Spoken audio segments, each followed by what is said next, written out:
Assalamualaikum warahmatullahi wabarakatuh.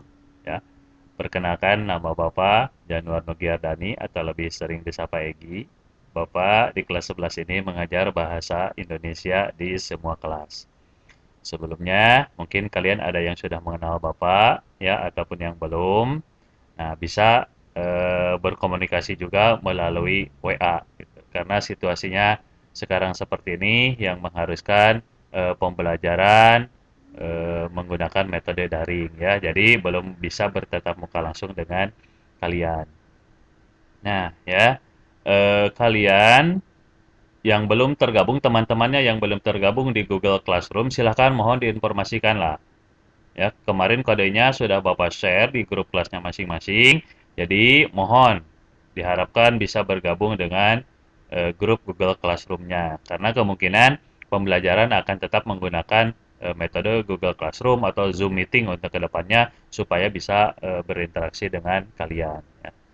Nah, langsung saja ke materi. Ya, bahasan materi dalam pelajaran bahasa Indonesia untuk kelas 11 ini yang pertama yaitu mengenai teks prosedur.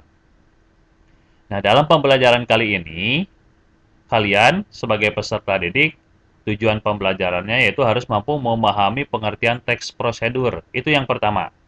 Yang keduanya, kalian sebagai peserta didik harus mampu membedakan antara teks prosedur dan yang bukan teks prosedur. Itu. Jadi pembelajarannya santai saja, sangat sedikit lah materi yang akan Bapak sampaikan. Yang penting kalian ya mampu memahami dua tujuan pembelajaran ini. Nah, yang pertama, pengertian teks prosedur. Teks prosedur adalah teks yang berisi cara, tujuan untuk membuat atau melakukan sesuatu hal dengan langkah demi langkah yang tepat secara berurutan sehingga menghasilkan suatu tujuan yang diinginkan.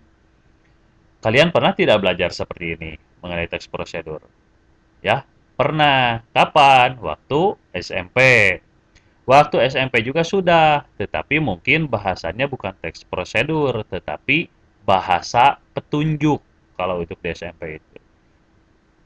Bahasa petunjuk. Jadi petunjuk melakukan sesuatu. Itu sama saja, hanya perbedaannya dalam bahasanya saja lah. Petunjuk dan prosedur dan materi yang diajarkan juga ini lebih ke pengembangan gitu. Kalau teks bahasa petunjuk mungkin cenderung ke menyajikan sesuatu yang berbentuk makanan. Kalau prosedur itu lebih ke kegiatan-kegiatan lain yang mungkin bisa dikerjakan, harus dikerjakan secara prosedur, gitu ya.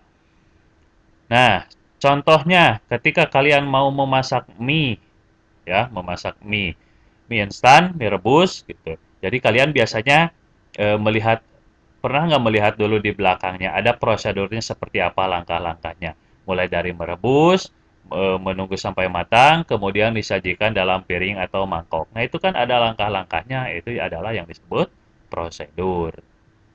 Itu prosedur, ya. Selain itu, ya, nah, Bapak di sini sajikan contoh lain, yaitu cara membuat kopi susu. Ya, contoh teks prosedurnya. Yang pertama, masukkan kopi bubuk ke dalam gelas, kemudian masukkan gula pasir, lalu barulah bubuk coklat. Yang kedua, masukkan air panas ke dalam gelas perlahan-lahan. Yang ketiga, biarkan beberapa saat, kira-kira 15 detik, lalu kemudian masukkan susu kental manis ke dalam gelas. Yang keempat, aduk merata hingga semua bahan larut sempurna di dalam air. Nah, ini adalah cara membuat kopi susu. Dari satu langkah pertama apa, langkah kedua, langkah ketiga, lalu langkah keempat. Gitu. Itu adalah yang disebut prosedur. Ini contohnya adalah dalam membuat makanan, menyajikan makanan. Selain itu, contohnya apa lagi? Misalkan ketika kalian berobat ke dokter, itu ada prosedur yang kalian harus tempuh atau jalankan. Yang pertama, misalkan kalian itu harus daftar ke pendaftaran. Biasanya ada khusus tempat pendaftaran kalian daftar, kemudian menunggu di tempat yang sudah disediakan atau di ruang tunggu. Setelah itu menunggu dipanggil oleh dokter. Setelah diperiksa dokter, ya dikasih resep, kalian harus mengambil obat. Nah, itu adalah prosedur atau langkah-langkah ketika kalian berobat di dokter atau di klinik, ya. Nah, itu saja contohnya untuk teks prosedur ya. Jadi kegiatannya untuk kali ini kalian harus menghafalkan apa itu pengertian dari teks prosedur. Kemudian latihan soalnya bisa kalian isi di bagian berikutnya, yaitu mengenai kalian membedakan teks prosedur atau bukan teks prosedur. Di situ kalian tinggal memilih saja ya.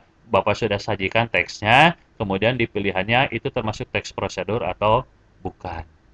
Ya, hanya 5 soal. Selamat mengerjakan. Terima kasih. Wassalamualaikum warahmatullahi wabarakatuh.